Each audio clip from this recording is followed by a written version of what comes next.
Hi guys, welcome back to my channel. In today's video, you are asked about Saint Stephen.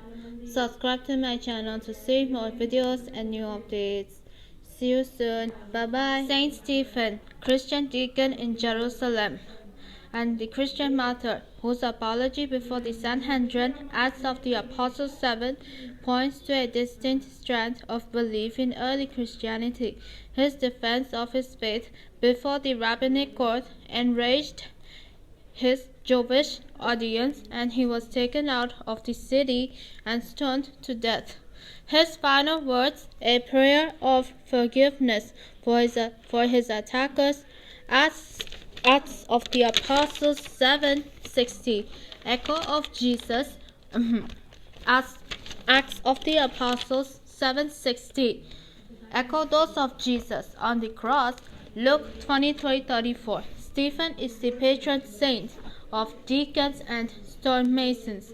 His feast day is observed with both religious and secular traditions in a number of countries.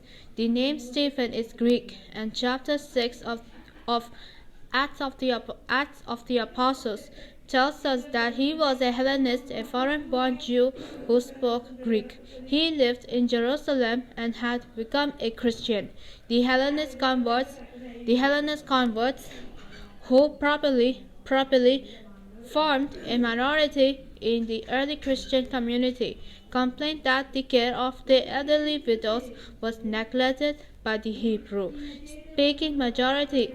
The apostles presented the matter to the congregation and, pleading the press of responsibilities, instructed it to select 7 deacons for this community service. They were chosen and ordained, and Stephen, who became the best known of the 7, was recognized as a man with special gifts as an evangelist.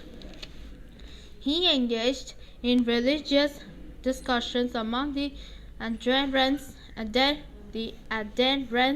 of synagogues of diaspora Jews in the capital. Growth in the number of Jewish converts, including many of the priests, provoked a reaction. He was summoned before the Sanhedrin, the supreme rabbinic court in Jerusalem, and charged with speaking against this holy place and the law. The charge is very general. The report what Stephen stood for. Stephen's response was Jewish in its concerns and it followed Hellenistic rhetorical conventions. Joshua 24:14, Acts of the Apostles 3:12-26. Many scholars see a Samaritan connection to Stephen's community, postulating that it may have migrated there when Jerusalem was destroyed in 70 CE. They assume that the speech may have been modified in its transmission through the years between its delivery and its incorporation in St. Luke's text, which appears as Acts of the Apostles.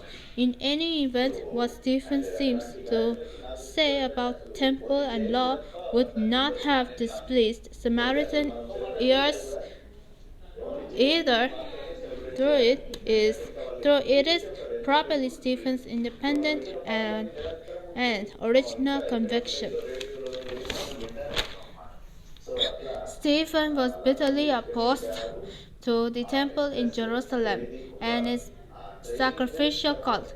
He revered the law of Moses, but considered the temple cult an illegitimate part of it. For Stephen, Moses was both ruler and deliverer.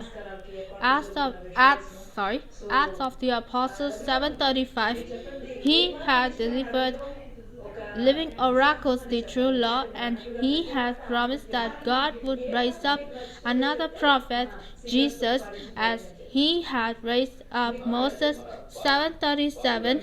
Stephen seems to think of Jesus as the restorer of Mosaic religion. In his discourse, he sets Aaron over against Moses, the temple over against the tent, and Solomon, who built the temple, over against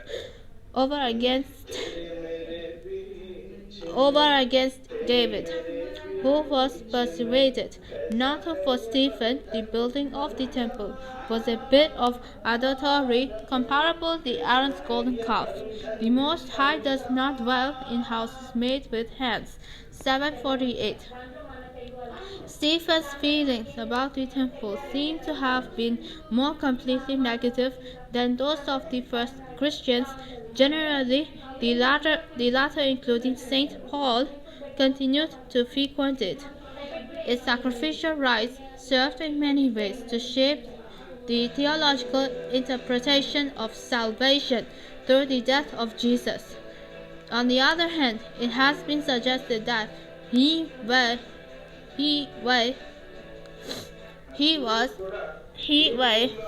have been the first to anticipate the second coming of Jesus.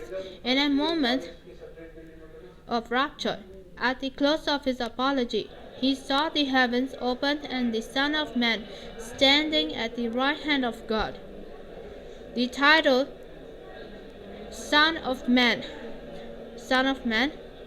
with its intensely eschatological, apocalyptic connotations, is used in the New Testament only by Jesus himself, with a single exception from the mouth of Stephen. For St. Paul, Jesus had brought deliverance, still awaits the rebirth of the Mosaic tradition in its purity. Though Stephen was an intensely committed follower of Jesus, his faith may have rested as much on the old basis as on the new. Stephen, to those faith, the Pharisee Saul of Tarsus, assented, spoke for an overwhelmingly Jewish pre-Pauline Christian movement, the precise outlines of which are not easily recoverable, because they have been covered by layers of great change. Saint Stephen is often depicted with stones, a gospel book, a miniature church, and a martyr's palm front. His feast day is December 26th, and he is the patron saint of deacons, bricklayers, and stonemasons. I hope you everybody. I'll be seeing my brand new video. Tuesday I'm gonna be telling you the story of Saint Rose of Lima. See you soon. Bye bye.